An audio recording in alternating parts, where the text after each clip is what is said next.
Anasema watu, ikiwa watu wangu watakapojinyenyekeza na kuomba toba, watakaponyenyekea mbele zako, utasikia maombi yao, utaiponya nchi yao.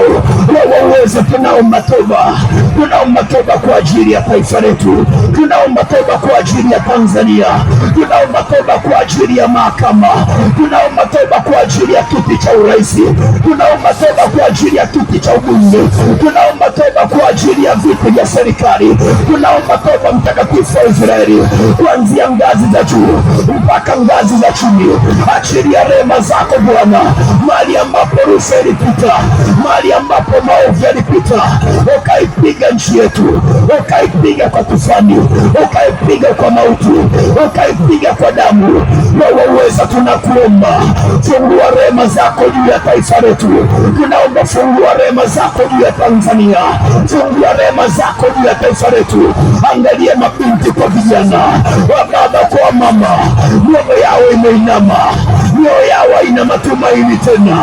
Umebaki peke yako mfariji, umebaki peke yako unayeponya mioyo, umebaki peke yako unayeganga mioyo. Ninaomba ponya mioyo ya Watanzania, ninaomba ponya taifa lako mwenye uweza, ninaomba ganga taifa lako mtakatifu.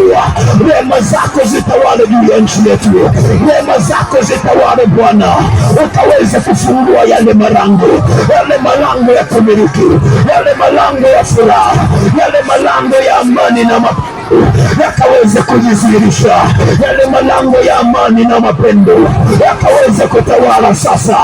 Waweza, tunaomba ponya, ukaponya taifa letu, wakaondoe mapoza katika ardhi ya Tanzania, ardhi ya Tanzania ikapokea uponyaji wako, ardhi ya Tanzania ikapokea uhai wako, ikapokea nguvu yako.